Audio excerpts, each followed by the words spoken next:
السلام عليكم، كيف حالكم؟ إن شاء الله تكونوا بخير. اليوم إن شاء الله راح ناخدكم بزيارة لواحدة من عجائب الدنيا السبعة اللي هي المدينة الوردية البتراء. نهينا هلا إن شاء الله وصلنا للتجمع عشان إن شاء الله الانطلاق.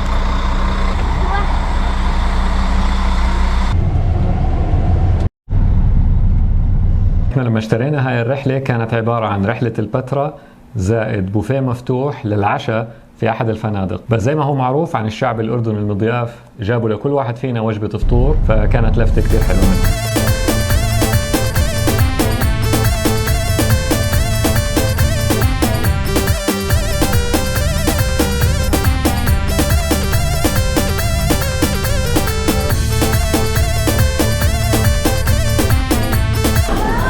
هلا باستراحة.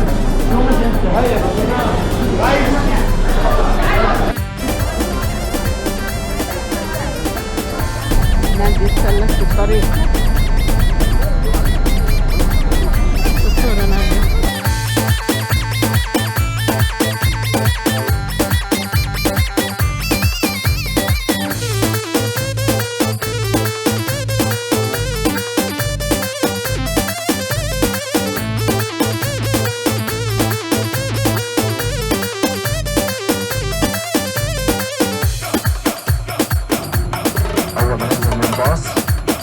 معنا دكتور جهز حل.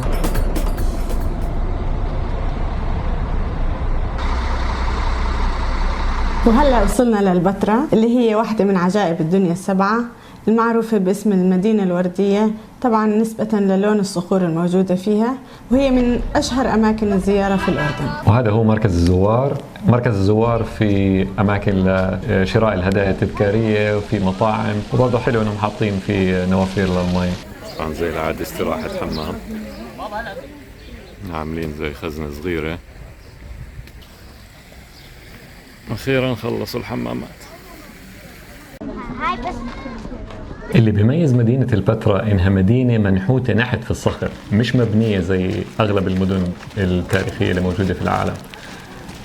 فإحنا هون بلشنا نمشي عشان نوصل السيق اللي هو أغلب الناس بتعرف السيق والخزنة، بس لسه في كان مسافة طويلة الواحد بده يمشيها عشان يوصل للسيق.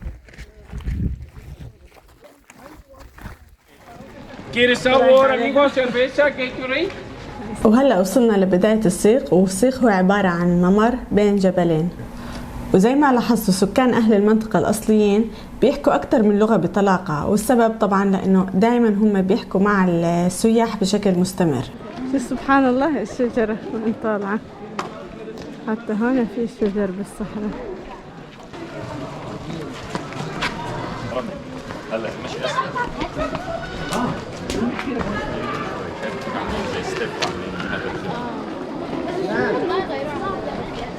طبعا زي ما انتم ملاحظين هلا السيق هون شوي في بدايته بيكون واسع، وكل ما نقرب من الخزنة بصير أضيق. هون منطقة السيق فيها ظل براد رائع. هون المنطقة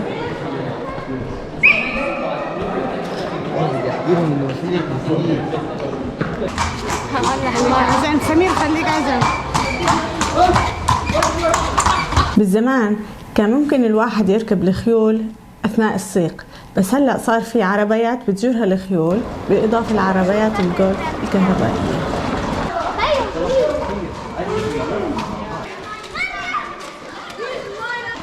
شفتي عنده قنوات ما بتاعتهم؟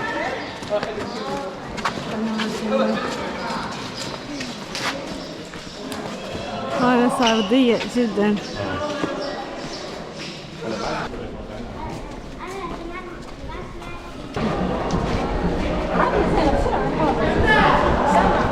طبعا هذا المنظر من أحلى المناظر، لما تدخل من السيق يصير دي وبعدين فجأة تيجي أمامك الخزنة. حيطلع حلو هون على الكاميرا، بس ما في كاميرا راح تعطي هذا المنظر حق. هاي وصلنا البتراء، هون الخزنة.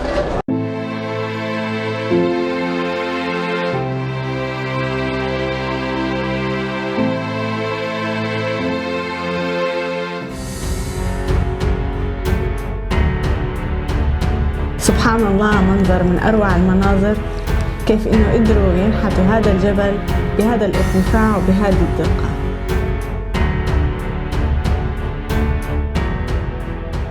والحلو انهم مش بس ناحتين جبال فوق الارض، لقينا انه برضه في زي غرف ودهاليز ودراج تحت الارض.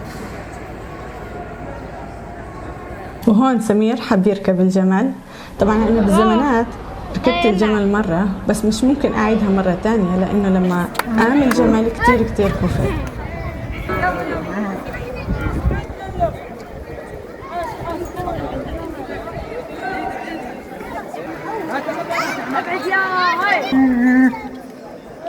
جنب الخزنة كان في مغارة محفورة حفر بالصخر، طلعنا حتى نشوفها ولقيناهم انهم مستخدمينها ككافيتيريا، برضو فيها اكل مشاوي وشيء. قعدتها كثير حلوة وملائمة لأجواء البتراء.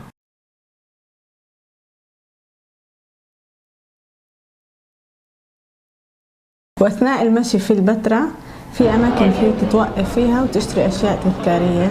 اشترينا أشياء حلوة كثير، بس بننصحكم نصيحة إنكم تفاصلوا. ما بعرف هم يفكروني أجنبي، كانوا يعطونا أسعار عالية، لما فاصلنا أعطونا أسعار كثير كويسة. عم بلف وبدي أجيبك معي. كثير من الناس مقرنين البتراء بصورة الخزنة، بس البتراء أكبر بكثير من الخزنة. الخزنة جزء صغير، هو بس بداية المدينة، بس لما تدخل جوا بتصير تشوف إنه عندهم مدن، عندهم قنوات للمي، عندهم قبور للفقراء، قبور للأغنياء، مباني كثير حلوة، عندهم الدير، مدرجات. فمش بس توصلوا الخزنة تلفوا وترجعوا، في كثير لسه أشياء وراها، ومدينة فعلا تستحق الزيارة. طبعا الأشياء المشهورة في البتراء برضو عنا اللي هي الزجاجات الرملية اللي بيعبوها من رمل البتراء. وهون صاحب المحل فرجانا كيف برسم الجمل في الرمل بالألوان المختلفة. رسم الفن كيف. الحين بدنا نرسم الجمل الحين بالرمل الأسود.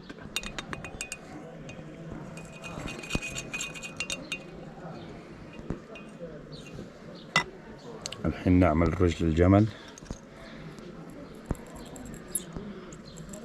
ما شاء الله.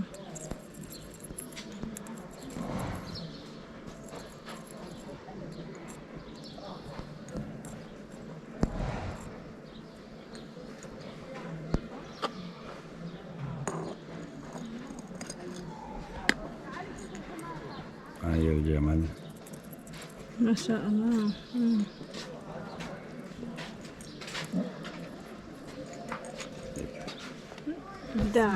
وبعدها طلبنا منه انه يعمل لنا زجاجة عليها اسم القناة، رائد وهلا.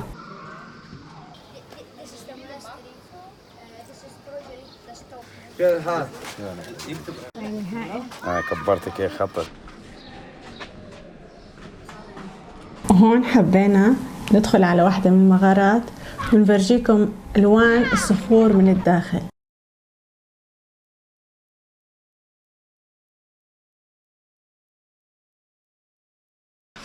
سبحان الله. كيف كانوا يطلعوا؟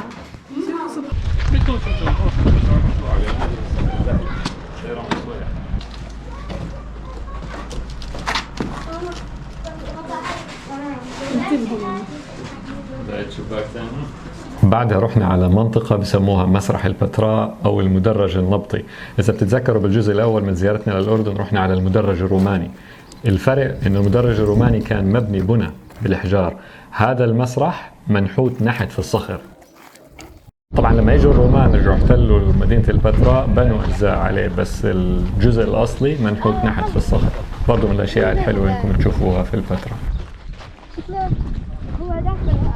سبحان الله، جمال ألوان الصخر.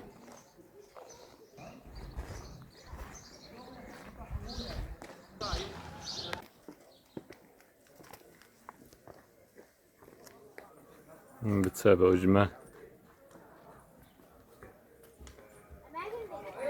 في معلومة قرأناها أنا وهلا عن البتراء لعالم، أعتقد أنه عالم أسترالي، كان عم بيقيم فيها قوة الصخر.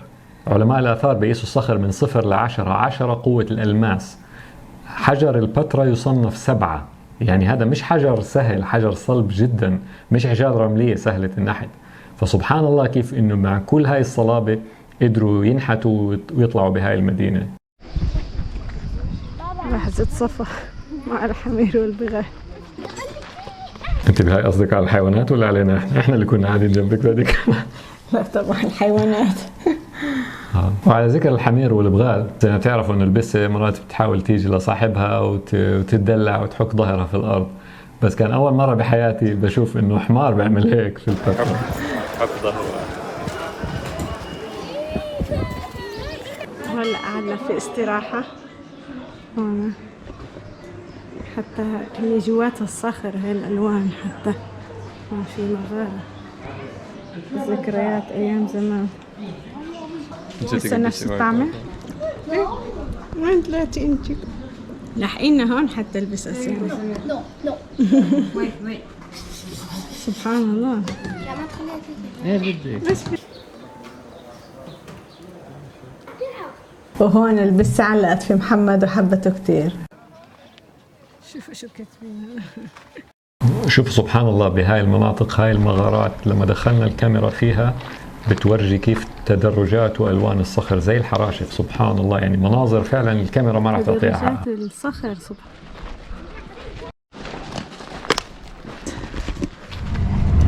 بعد ما خلصت الفترة رايحين على المطعم في الشابك ان شاء الله. وكل شيء جاهز، فانت بتسكت شو انت بدك.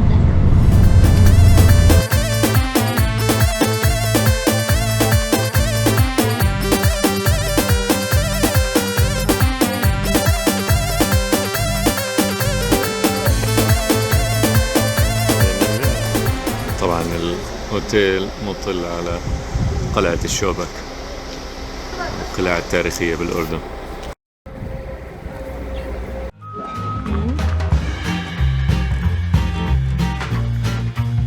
والعشاء كان عبارة عن بوفيه مفتوح فيه أكل كتير زاكي وكان كمان منوع.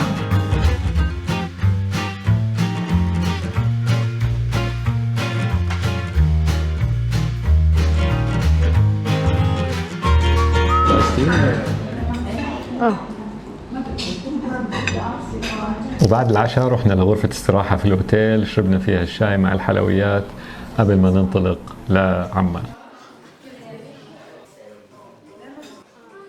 وطبعا لما تجيبوا أطفال مولودين في أمريكا وبيعرفوا الكالتشر الأمريكي وتحطوا لهم موسيقى عربية أصيلة، هاي هي النتيجة.